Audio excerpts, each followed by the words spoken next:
Olá, o meu nome é Titus. Antes de começar esse vídeo, eu queria falar que esse vídeo foi gravado em maio de 2022, deste ano. E agora eu estou em dezembro de 2022, que é provavelmente o mês que este vídeo foi lançado. E muitas coisas aconteceram com relação ao padre Lancelotti. Primeiro, a gente precisa lembrar o que aconteceu em 2021, onde um dos protestos do padre ficou famoso. Para quem não sabe, o padre vem protestando há muito tempo contra a parofobia, que é a repulsa, o medo do pobre, e a arquitetura hostil, que são formas que o governo, que as pessoas encontraram de afastar e prejudicar ainda mais a vida de moradores em situações de rua, como por exemplo colocar um pedaço de ferro no meio de um banco de praça para ninguém poder deitar, colocar paralelepípedos embaixo de viaduto para dificultar ali alguém de se abrigar da chuva ou do frio. Essas são formas de arquitetura hostil e também de aparofobia. E aqui em 2022, em novembro deste ano, o governo aprovou a lei que visa acabar com esse tipo de arquitetura hostil, que é completamente desumano. E há 3 horas atrás, no dia 12 de 2022, agora 15h27, há 3 horas atrás, foi noticiado que o padre estava na frente da biblioteca pública em São Paulo, também quebrando os paralelepípedos que foram colocados com o objetivo de afastar moradores de rua. Só queria lembrar que o padre continua aí trabalhando muito fortemente contra a aparofobia e ajudando sim os moradores em situações de rua. E eu tive a oportunidade de conversar com ele, que essa conversa que vocês vão ver aqui foi um trabalho de escola. Infelizmente a gente não conseguiu apresentar por problemas técnicos, mas eu fico muito feliz de deixar esse vídeo aqui, pelo menos no meu canal. Eu espero que todos vocês gostem.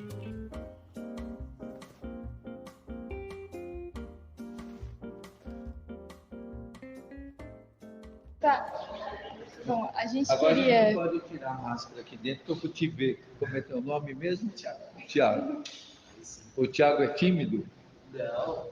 Um pouquinho. A gente Você que é mais tímido? Você. E você é o mais extrovertido? Na verdade eu sou tímido. Ele o quê? Eu sou um pouco, mas eu também sou tímido. Ela que é a mais expansiva. Ela é mais... Não, daqui a pouco eu vou responder aqui para os meninos e a menina. Mas o que a gente queria fazer mesmo era mais um bate-papo para entender, sabe? Começa perguntando um pouquinho sobre sua vida pessoal mesmo. Você entrou pro seminário com 12 anos em Araraquara. Como foi a sua experiência lá? Então, eu tinha feito o que hoje a gente chama fundamental, e no nível fundamental eu tive uma experiência muito forte, que foi uma irmã, chamada Irmã Inesita, e a Irmã Inesita teve como missão cuidar dos alunos que estavam com mais dificuldade. E aí, um amigo meu chamado Augusto, que faleceu recentemente, e eu fomos escolhidos para ficarmos com a Irmã Inesita. Então, o que nós fazíamos? Nós íamos no período da aula de manhã e voltávamos à tarde, que seria o que hoje a gente chama de reforço, de recuperação, mas era uma convivência. E nós vimos que a Irmã Inesita tinha uma visão subnormal, ela usava lentes muito grossas, enxergava muito pouco, e ela tinha que fazer limpeza, e naquele tempo ainda se lavavam as madeiras, o chão era de madeira, mas era lavado. Então nós fazíamos tudo que a Irmã Inesita devia de fazer, e nós colocávamos a Irmã Inesita sentada lá num lugar, e fazíamos os trabalhos. e ela proporcionava uma convivência entre nós. E isso que nos ajudou muito. E como eu me liguei muito com ela, eu aprendi a responder a missa em latim, que ainda era antes do concílio, a missa ainda era em latim, e como eu tinha muita ligação com ela, em uma semana eu sabia responder a missa em latim. E aí eu fiquei, então, coroinha de um padre que era alemão e que tinha estado na guerra, e ele tinha neurose de guerra. Então, o Augusto e eu tínhamos que cuidar do Padre Antônio, porque se a porta batesse, ele corria. Era trauma, né? Ele tinha trauma da guerra. Então, se a gente estava jogando dama e o tabuleiro caísse, ele corria. Então, a gente tinha que cuidar da porta, para a porta não bater, porque se a porta batesse com vento, ele se assustava. Isso tudo aos 12 anos, vocês já faziam? Era menos até. E eu cuidava também de uma tia minha, uma tia muito idosa. E essa minha tia muito idosa, ninguém queria cuidar dela porque ela tinha um gênio muito forte. E ela morava sozinha. E eu, com 8 anos, ia lá limpar a casa dela. Ela tinha diabetes, então a urina do diabético é muito grossa, fica com muita crosta. E eu tinha 8 anos e ia limpar o banheiro, limpar, não sei se eu limpava direito, mas Tentava. Mas ajudava. eu limpava as coisas para ela, e eu ficava lá com ela. E ela me dava um samburá, que é um cestinho de vime, e me mandava no mercado distrital, que era lá na Praça Silvio Romero. Aquele bairro era um bairro muito pobre ainda, o Tatuapé hoje é. E aí ela me dizia o que era para eu comprar no mercado. Então eu comprava queijo, comprava azeitona, comprava algum tempero, as coisas que ela queria. E ela me pedia para comprar coisas que ela não podia. E eu sabia que ela não podia. Então ela me pedia para comprar guaraná, para comprar o sorvete, e eu tinha que comprar e não contar para ninguém. E se eu contasse, eu apanhava dela. Então eu tinha que comprar escondido. E eu sabia que aquilo ia fazer mal para ela. Então eu tinha que falar para minha mãe, para minhas tias, que a tia Maria Tava comendo sorvete. estava tomando sorvete, por isso que ela ficava Não. pior. E eu ficava lá com ela. Algumas vezes eu tive que passar a noite lá, porque ela não estava bem. E ela apagava tudo, ficava tudo no escuro. E ela tinha uma espingarda, que se ela ouvisse barulho, ela ia com a espingarda dar tiro. E ela tinha um cachorro muito bravo. Então, e como eu me liguei muito com a irmã Inesita na escola, a irmã Inesita me falou por que eu não ia para o seminário. E aí eu fui a primeira vez, muito pequeno, e era muito longe. Eu senti muito a falta da minha casa, da minha família, e eu fiquei 6 meses e voltei. Entendi. Percebe-se que, tipo, desde cedo você aprendeu a ajudar as outras pessoas. E é uma coisa que você levou no curso de enfermagem, é uma parada que você está ajudando as pessoas mesmo ali, ou pedagogia também, mesmo que isso. E isso influencia no seu trabalho hoje em dia, em ajudar? Eu não sei se influenciar, é todo um somatório existencial. A gente vai na vida acumulando experiências. Então, a experiência de ser professor, de dar aulas, de ter alunos e alunas que tinham muita dificuldade de aprender. A minha sala de aula era. Por quanto tempo? Hein? Exerceu essa profissão por quanto tempo? Acho que uns 10 anos. E sempre a minha sala de aula eram laboratórios, no sentido de que tinha muita coisa para construir, tinha ferramentas.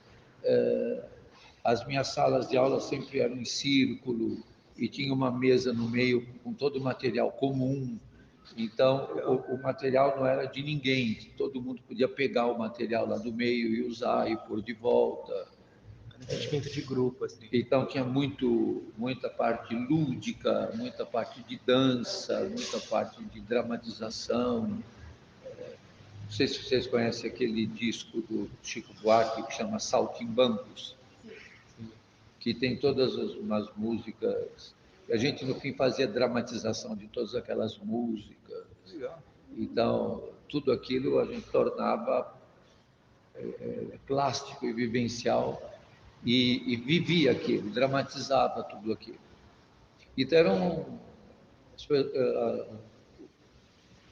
as meninas que vinham na classe, os que vinham para essa, gostavam muito, porque era tudo muito Lúdico.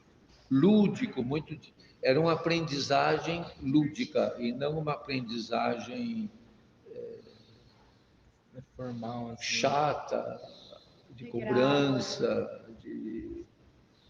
Então, eu tive nessa época a experiência de lidar com um novo método de alfabetização que se chamava método alfa, que foi um método muito sofisticado que foi publicado no Brasil, esse método alfa. Então, era um método muito de sentidos. Ele trabalhava muito cheiro, lateralidade, movimentação, coordenação motora. Era uma aprendizagem muito lúdica, né? Então, isso ajudou muito. Depois eu fiz o curso de pedagogia.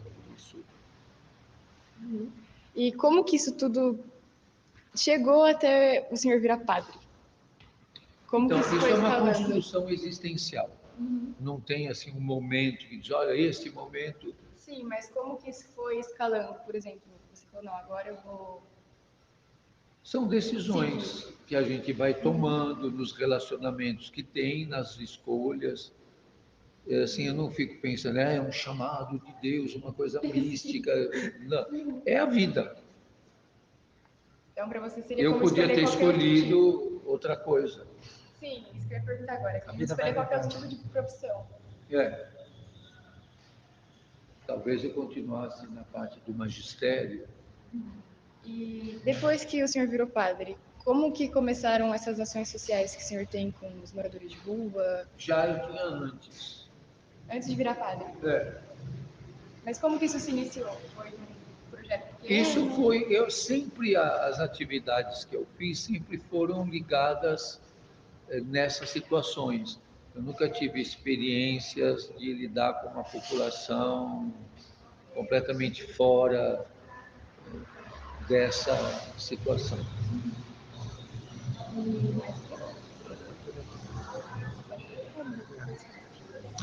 Uma curiosidade, a gente nasceu no mesmo dia. Ah, 2 dias depois de 27 de Cristo. dezembro 27 de dezembro. Só que sou de 2003. de 2013. 2003. Eu sou de 1948. Faz tempo, né? Há 73 anos. Qual que o senhor acha que é a real recompensa por fazer tudo isso? Pois é, eu acho que recompensa não tem. Não tem recompensa. Problema tem bastante. O problema tem bastante. Isso diz muito sobre o amor agape, né? Porque o amor agape seria o amor sem interesse, né? Esses conceitos, eles são conceitos gregos, né? Sim, sim. Do eros, do Sete ágape, do fileu. Então, são diferentes conceitos do amor, mas isso muito na questão do pensamento grego. O amor tem muitas facetas. O amor fraternal, o amor conjugal, o amor social, o amor político, que aí pode estar ligado entre essa questão do eros e do ágape. São conceitos gregos. São conceitos gregos, mas que esse conceito em específico seria o amor sem recompensa, que lógico, trazendo para a atualidade, é o que o senhor faz, que é um amor que você tem pelo Hoje a próximo. gente fala do amor incondicional, Sim,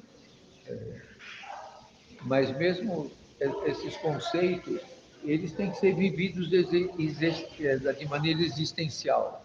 Quer dizer, como é que você vive o amor? Quando eu tinha 16 anos, a gente dizia que o amor é uma flor roxa que nasce no coração dos trouxas.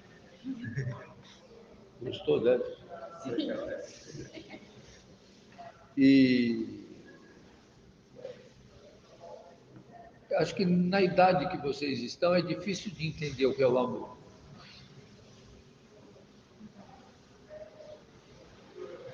A gente ouve falar muito do amor, mas do que é que a gente está falando? De um sentimento, de uma emoção, de uma atração? mas o que é amor para você hoje em dia, então? Como você definiria com suas palavras? Eu acredito que existe talvez de uma maneira idealística, é uma decisão, é uma escolha, é um caminho, é uma dor. Não tem amor sem dor. Aqui não está aqui a imagem.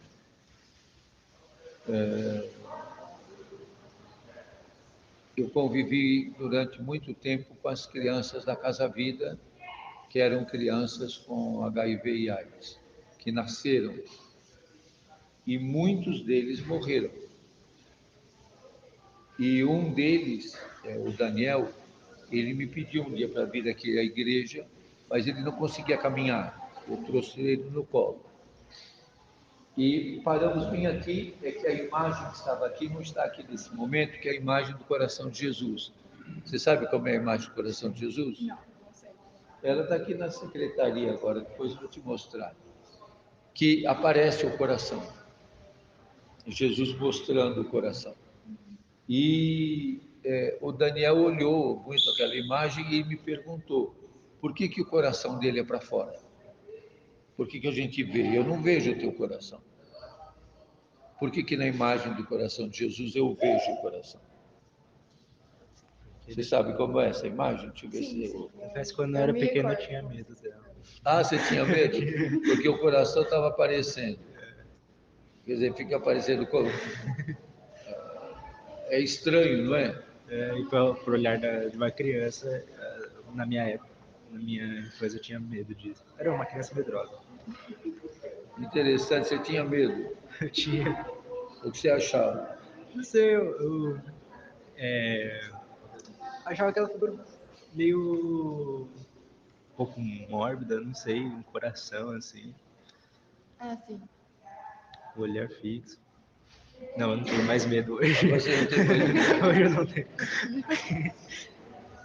Então, o Daniel olhou essa imagem e perguntou para mim, por que o coração dele é para fora?